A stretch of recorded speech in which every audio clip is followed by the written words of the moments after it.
Hey guys, welcome to another episode of SellerSPEAK. And our guest today doesn't need any introduction at all. She's a super well-known figure in the global online trade circles. She's been in the sourcing and manufacturing industry for the past 15 years. And she has in-depth knowledge about sourcing and manufacturing industries as well as selling on Amazon. And we have Meghla Bhardwaj with us today. Hey Meghla, thank you so much for joining us today. It's a pleasure to have you here. And thanks a lot for having me. I'm super excited to be here. Awesome. She is the head of content marketing at Global Sources, and she is really well known for conducting the super famous Global Sources Summit twice every year. And this is for intermediate and advanced sellers, as well as she also conducts small meetups in Hong Kong and Singapore for e-commerce sellers every year, right? So really stoked to have you here, Meghla. Thank you so much for joining again. And as I understand, you previously worked in the journalism industry, right? You were a newswoman before. And can you tell us a little bit about how you started and if your past experience has actually helped you in your current career? Yeah, thanks a lot for the lovely introduction, by the way, Ankita. So yeah, that was ages ago. So I basically started my career working with a newspaper called, the magazine was Data Quest, and then they started a newspaper called DQ Week. So I was working with that, and I started working with Global Sources in 2000. Oh, wow. So it's been close to 18 years. And I worked in India for Global Sources, and then in the Philippines, and I was based in China for about 10 years, and then I've been in Singapore now for the last 3 years. So I think my stint in journalism, has helped me over the years because I've been able to develop, a good eye for content, because as a journalist, that's what you're always looking out for, right? A good story or the scoop. And it's also helped me, build relationships, because as a journalist, it's really important to have contacts and develop relationships with people in the industry. So I think that has also helped me a lot in my role working with e-commerce sellers and organizing the conference for Global Sources. Interesting, really interesting. And I had no idea that you've been with Global Sources since 2000. That's like a long time, and I'm old. and with a lot of experience, I'm sure. No wonder these Global Sources Summit and everything that you do is it's receiving a lot of good, positive reviews, right? And so my first question is going to be for beginner Amazon sellers. Can you tell us what is the best way to contact manufacturing and manufacturers and suppliers? Would it be good to go through an agent, or would it be good to directly contact them, contact the factory? So I think if you're just starting out, it's better to do it yourself first. There are a lot of online websites, globalsource.com, Alibaba, made in China. Just go to any of those websites, search for the product that you're looking for, and then contact suppliers directly. And the reason I suggest people to do it themselves first is so that they can get an understanding of the process, and they know, what exactly are the challenges that people face in sourcing. And then, once you've done at least 1 or 2 orders yourself, and once your business starts to scale, I think that's when you can, start using an agent, or maybe outsource part of your sourcing to, an agency or an agent in China. But yeah, I think it's a good idea to just do it yourself at least once when you're starting out. That's a good idea as well. And we know that there's no fixed formula for bargaining, but what do you think is the best way to negotiate and get a good price on sourced products? So I think, first of all, you got to remember that in China, it's okay to negotiate. I think many beginners, they hesitate to negotiate, but in China, it's absolutely normal business practice. And in fact, even when you like go shopping in China, it's totally normal to negotiate. In fact, when I moved to China, the very first phrase that I learned was make it cheaper.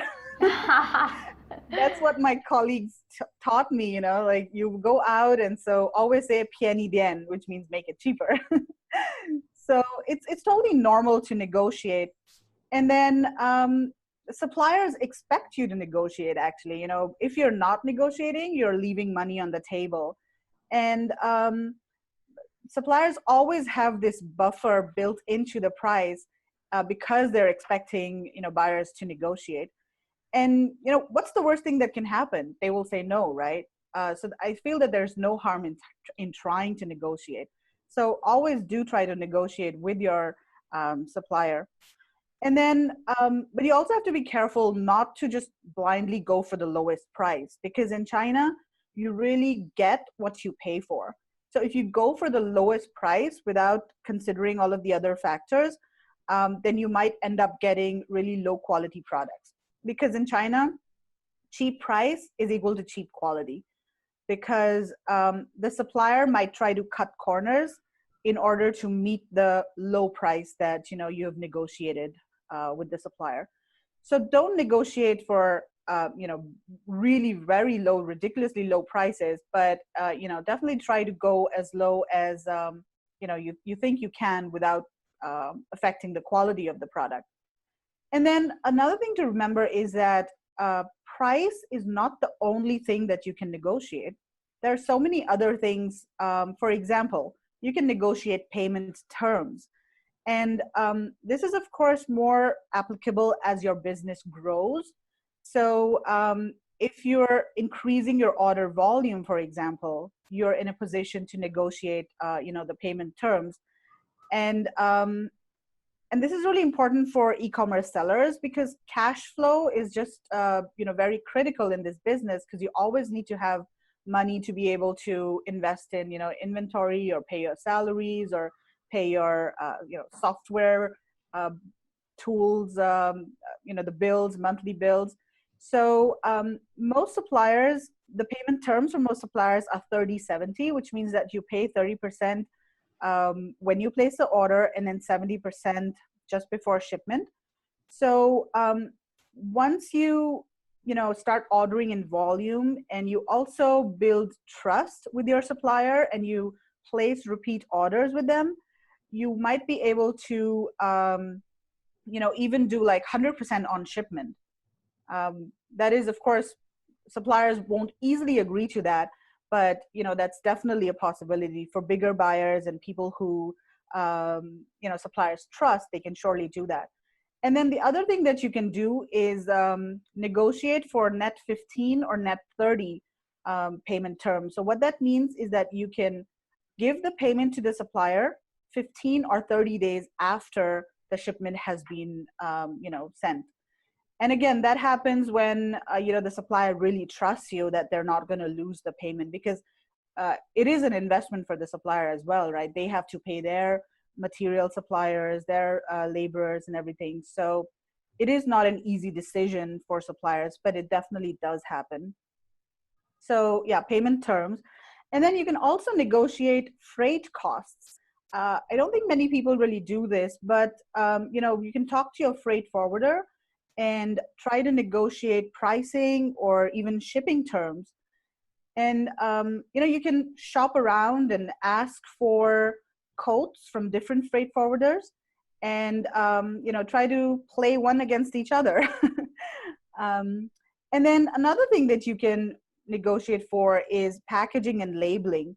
So sometimes, you know, if the packaging is very simple, if it's like a poly bag and not very you know, complicated, nothing that the supplier has to develop, then they can, you know, include packaging in the product cost, so it'll be free. You don't have to pay for that.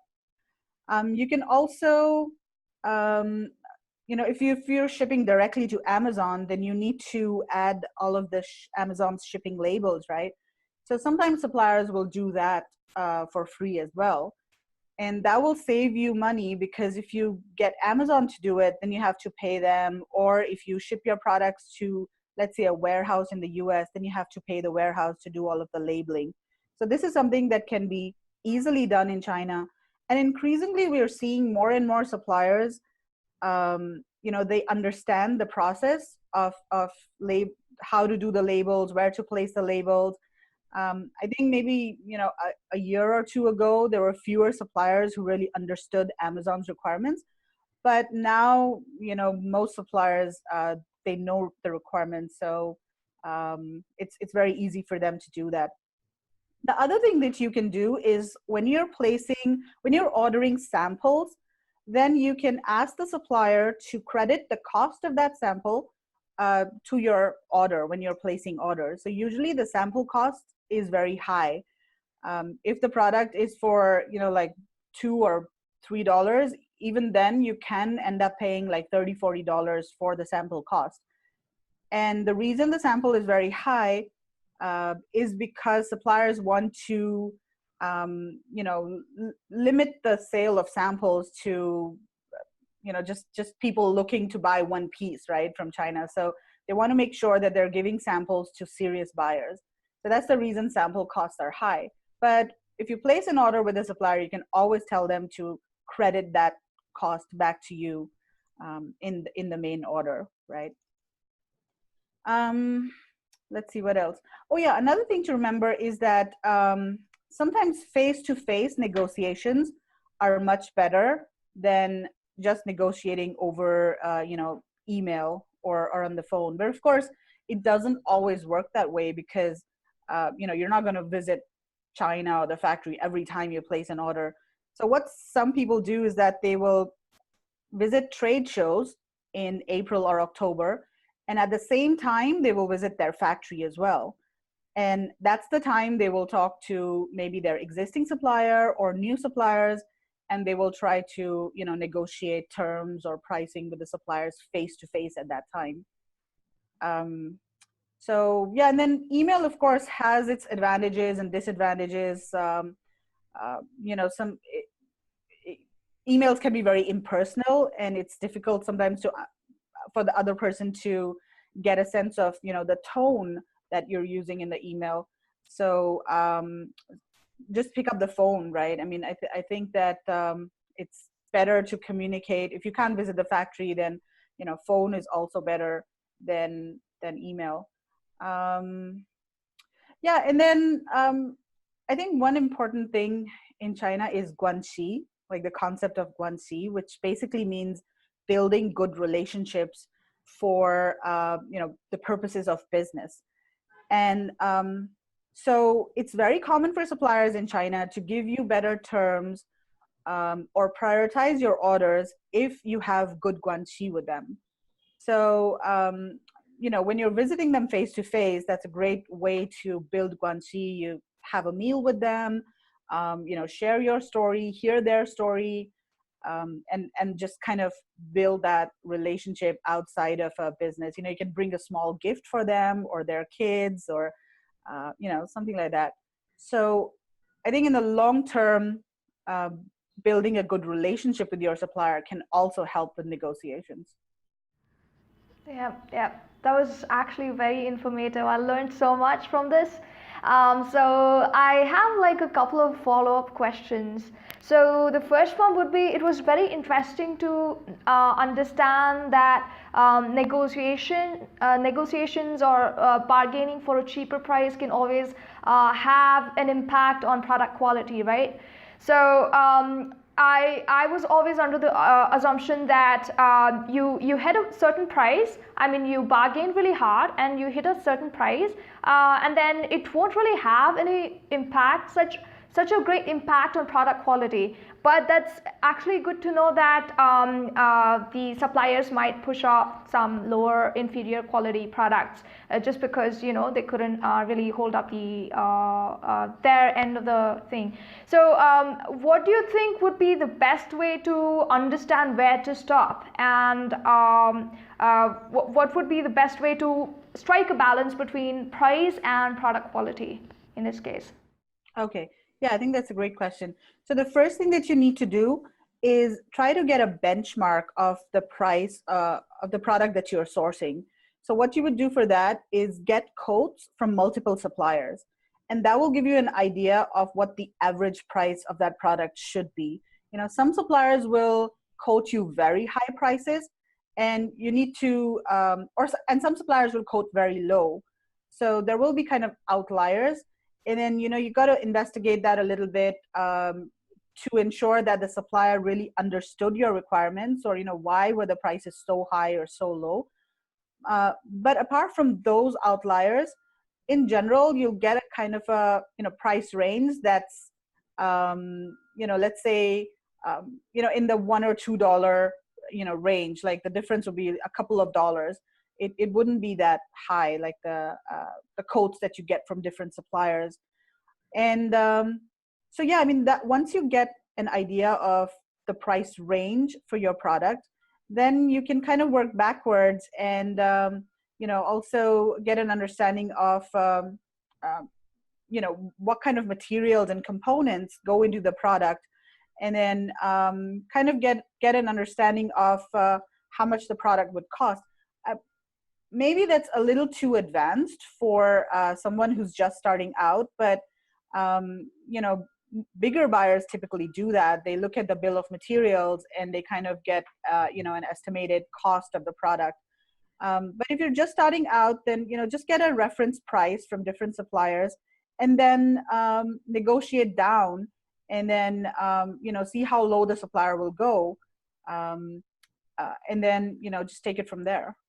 Yeah, I think that's a good way to strike a balance between price and the quality without obviously compromising the product quality, I think. And my other question was, it was very interesting to understand that they have their own, like, Chinese culture is pretty different from, I'm sure, like from the Western society, right? And it was interesting to know that it's okay to actually bargain, because a lot of people are so hesitant to bargain, and so it's actually like, although it's obvious, but it's actually good that you pointed that out. You emphasized that fact, right? And also you were talking about how it's a good thing to have like a personal relationship with them, and it's really appreciated in their culture to actually build that bond with them. So what do you think would be I have a couple of questions there. The first one would be language barrier. So how easy is it to converse with them in English? And if not, what would be the best way to communicate with them? Okay. So at most factories and most suppliers, there will be salespeople who speak English.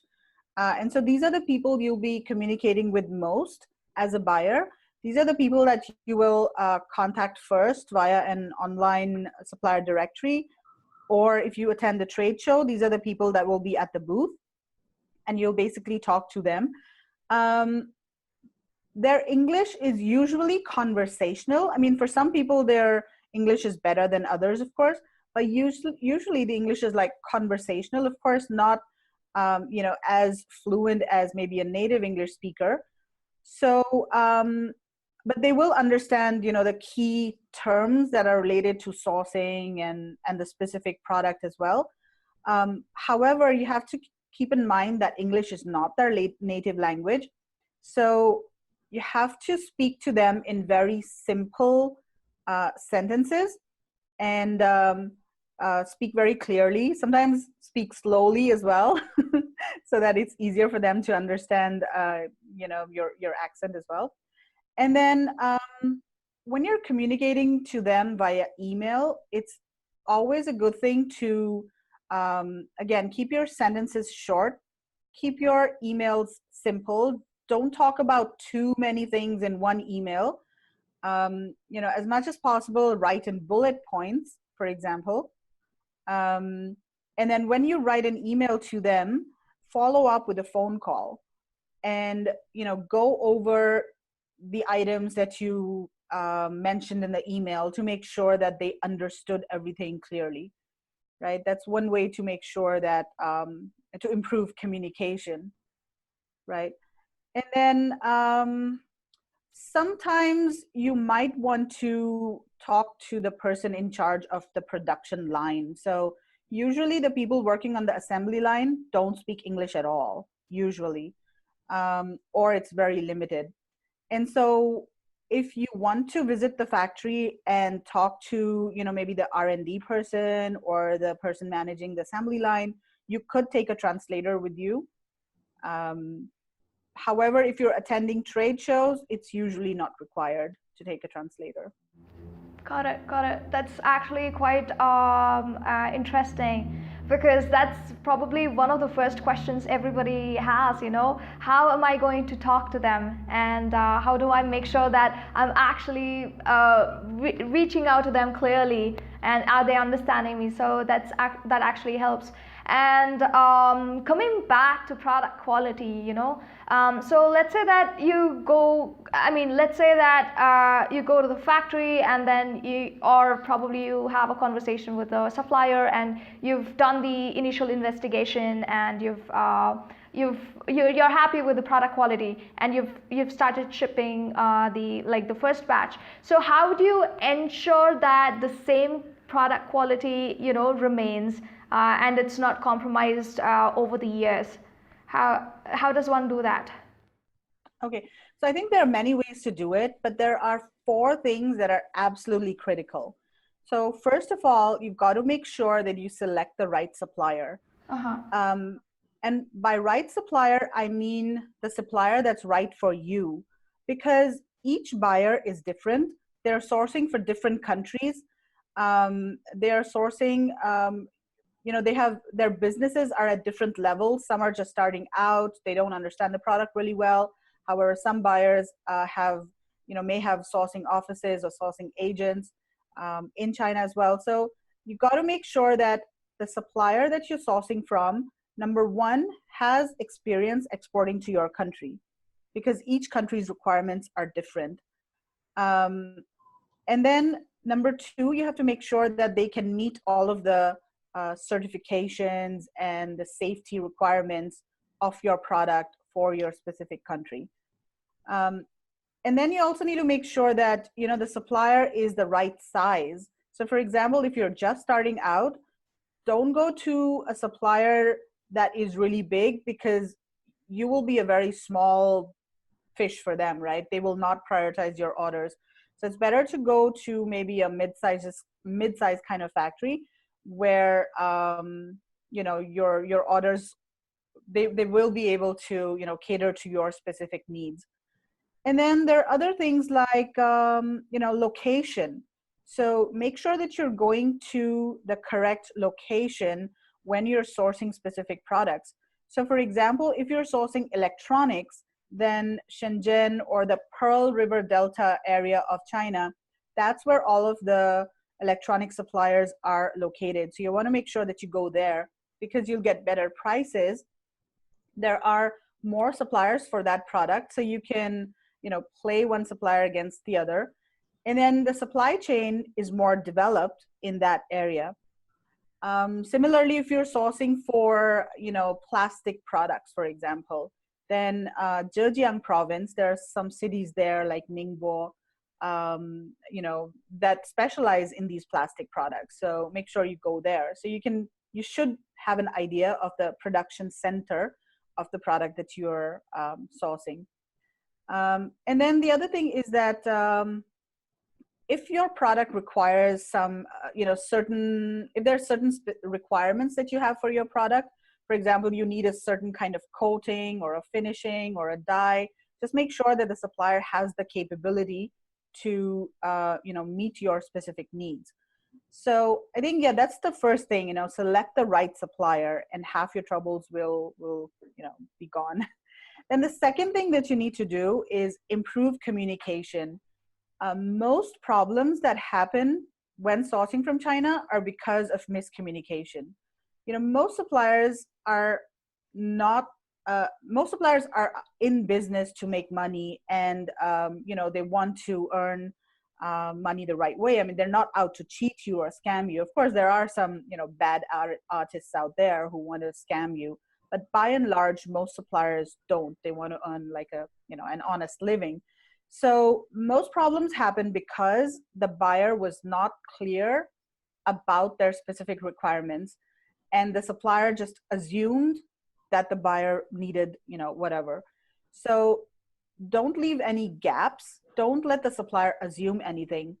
And there's some ways to improve communication with your supplier. So first of all, send very detailed product specifications and instructions to your supplier when you're placing orders. So for example, if you're looking for a yellow t-shirt, don't just say dark yellow. Specify the exact Pantone code of the yellow that you want, because there are literally thousands of shades of yellow, right?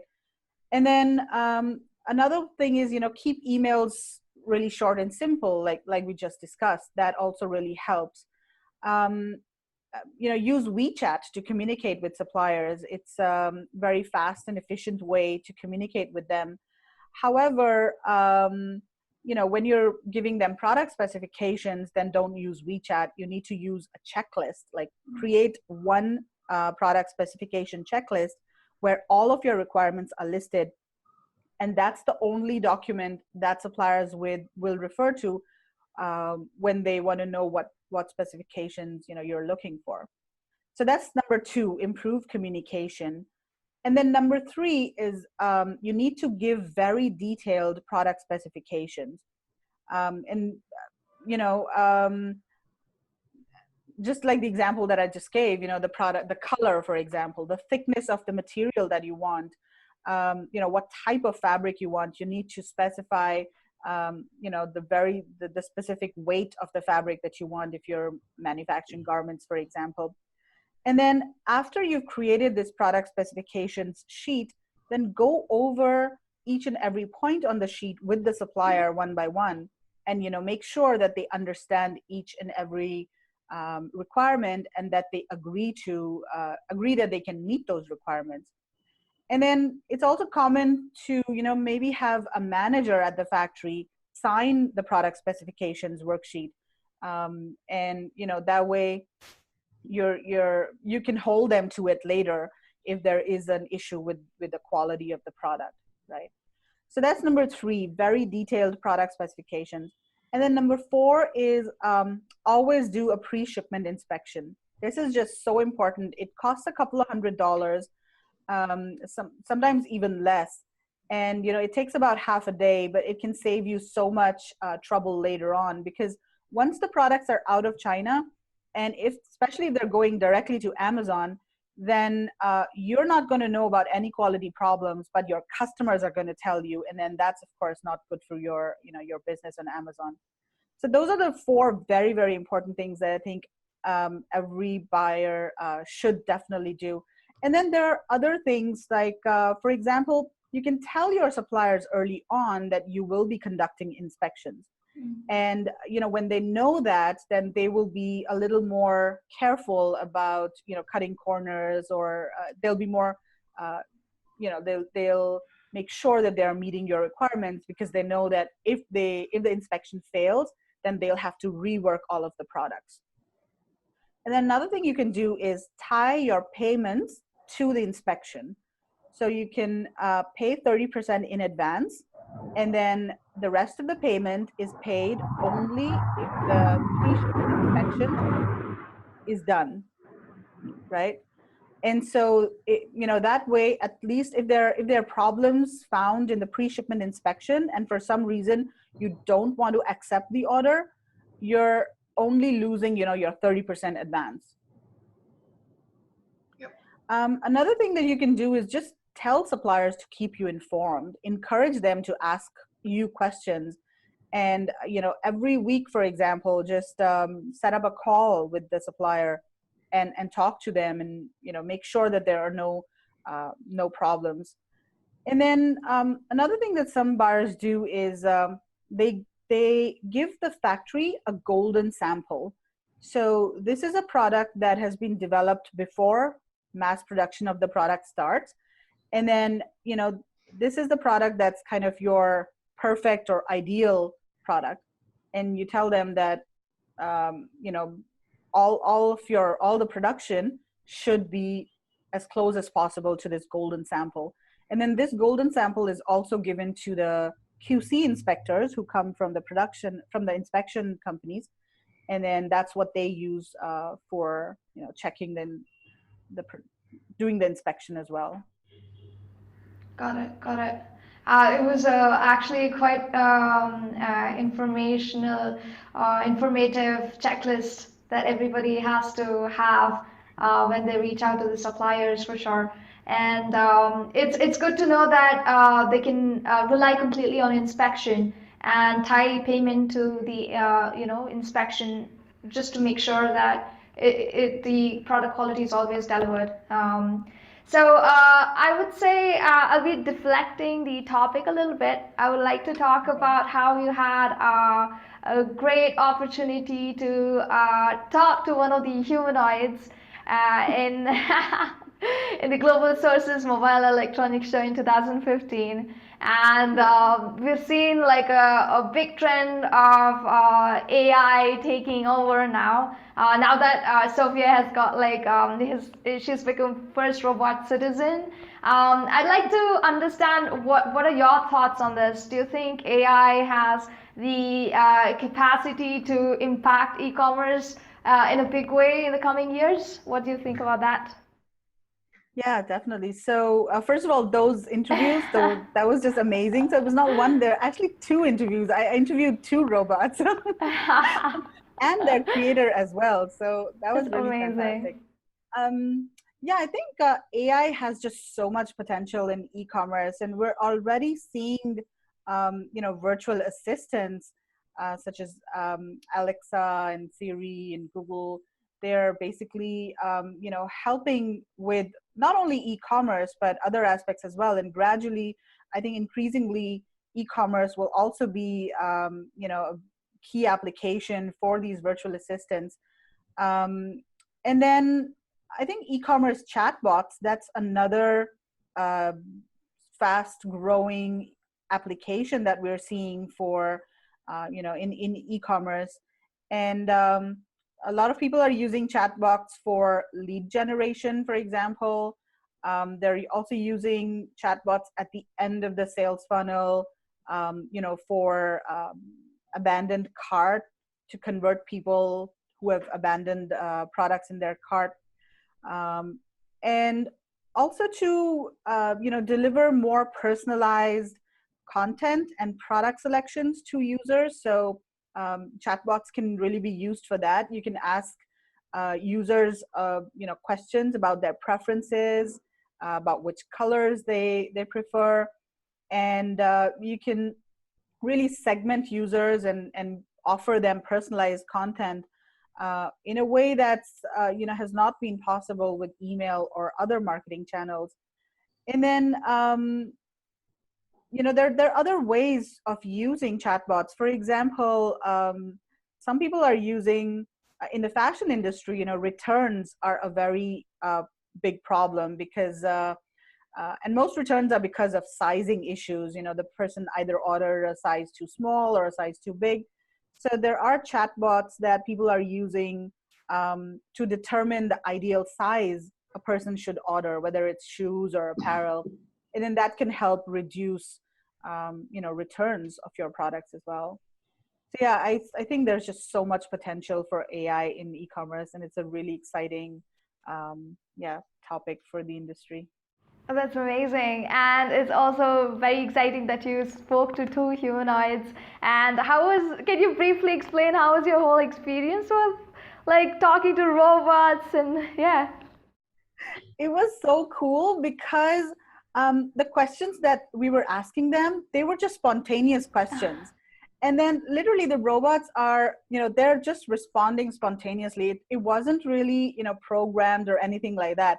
I think for one of the robots, like the Hanson robot, we had given him some promotional, message to say about the fair. But before that, the questions that I was asking him, they were totally spontaneous. I was just thinking about them, on the spot. And it was just hilarious the way he was answering the questions. That's awesome. That's awesome. I hope I get to talk to one of the humanoids or robots very soon. That'll be really cool. And coming to the Global Sources Summit, so we do know that it's one of the front-running Amazon conferences today, and more people are signing up to attend it year after year. So can you tell us a little bit about how did the idea materialize in bringing suppliers, sellers, buyers, and e-commerce enthusiasts from all corners of the world, and what are the benefits of attending this event?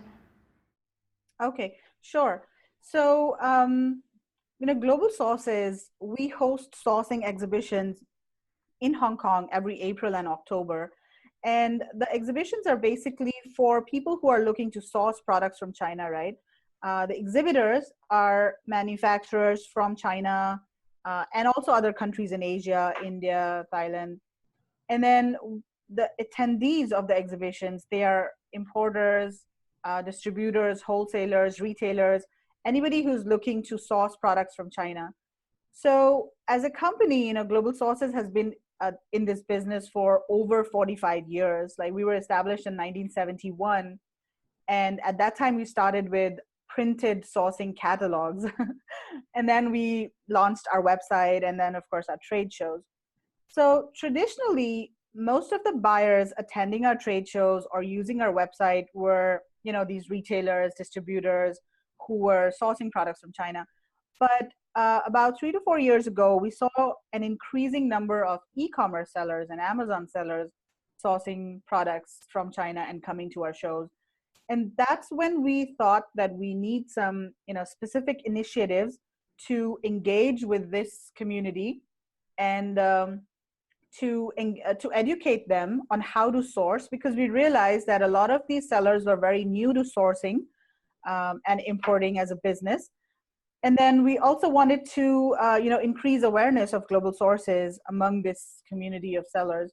And so that's when we started the Global Sources Summit, which is basically a 3-day conference to for e-commerce sellers, to learn what's working now in e-commerce and also sourcing. And so there are basically, 3 advantages of attending the summit and the trade shows. The first is learn. So sellers can learn about the latest marketing practices and sourcing practices from experts, from around the world. We have speakers from the US, Europe, China, Hong Kong. So that's one advantage. You come to learn. And the second is network. So a lot of the attendees are, million-dollar sellers. They're experienced, established sellers doing their own private label, because these are people who have, come from the US to attend the trade show and the summit. So there are serious e-commerce sellers. And so by networking with them, you can learn a lot from how they have grown their businesses and what mistakes they've made, so that you yourself can avoid those mistakes. And then the third advantage is source. So the Global Sources Summit is located at the same venue as the trade shows. So while you're learning and everything, you can at the same time go to the show floor and start sourcing. So literally the conference is held on the second floor of the venue, and then the trade shows are on the ground floor. So during networking breaks or after the conference, you can just run down to the show floor and talk to suppliers and start sourcing your products as well. Got it. I think that's quite interesting, and also beneficial for Amazon sellers who want to do everything at once, like learn and then source, and a lot of things can be accomplished in one single day, or rather 3, right? So I think that's pretty cool. And I believe that April edition got like a really good response from entrepreneurs and e-commerce enthusiasts. So what do you think, how will the October conference be this time? And since the bar is set really high this time, what can we look forward to in October? Yeah, so one of the things that we really focus at the conference is content and speakers. So there's some really exciting presentation topics this time. So for example, we have somebody talking about chatbots in e-commerce. That's of course a very hot topic nowadays. And then we also have somebody talking about voice search and AI and how it's going to be used in e-commerce. And then one of the speakers is also going to be touching upon blockchain and how that can be used in sourcing and e-commerce. Another really exciting thing, I think, is a quality control workshop that we're conducting a day before the conference. So this is basically a 3-hour workshop that will teach people how to ensure that that the products that they source from China, will be of consistent, good quality. And we have an expert who's based in China. He's in the QC industry for close to a decade, and he really understands quality really well. So this is going to be a hands-on interactive workshop where you're going to be learning everything about quality. And then, yeah, I think we have one speaker talking about relationships, like how to develop relationships with your suppliers, with other sellers, with people you meet, and how relationships can help grow your business. And then there are a couple of case studies that we're also presenting, of sellers who have launched their own private label brand and then grown the brand and then finally sold it off to somebody else for 6 figures, 7 figures. And another workshop that I think some people might find useful is a beginner's workshop. So this is also held a day before the conference, and this is for people who are just starting out. The conductor of this workshop is actually a very successful e-commerce seller who sourced a product from one of our trade shows 2 years ago, and his product was so successful, it was actually featured on Oprah's most favorite things list 2 times, like twice in a row. So he's going to be basically covering the entire private label process, right from product selection, supplier selection, placing your orders, logistics, everything. And then he's also going to be like taking the group to the show floor to show them how to talk to suppliers. And what's also going to happen is that after people go to the show floor, they're going to come back to the workshop a day after. So on the 28th, there will be a second session of this workshop. And then people will talk about the products that they found on the show floor and they think are profitable. And then the workshop conductor will kind of discuss the products with them, and he will confirm if the products are really good to source, if they will be profitable or not.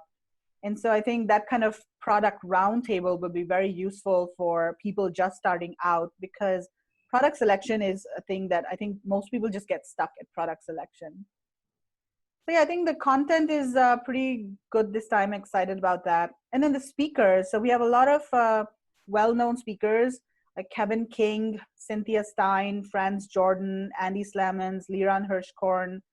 And then, yeah, so I think speakers and content, super excited about October.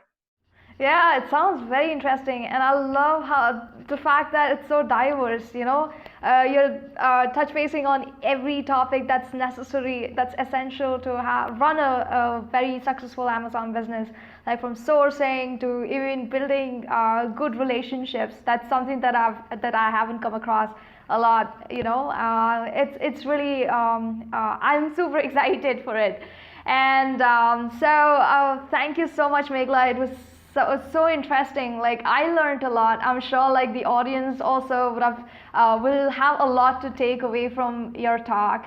And I like how you went into details, and then you gave sort of like a checklist almost for every question that I asked you, about like pointers, what to do, and you have to do this, you have to do that, so that you get like this outcome in the end. I really like that. And I really like stoked that we had this conversation today, and I'm sure like this will be really helpful for everybody that's watching the video today, Thank you so much for joining the another episode of SellerSPEAK with us. Thank you so much. Thank you so much, Ankita. Thanks for having me. Yeah, thank you. And thank you so much for joining today.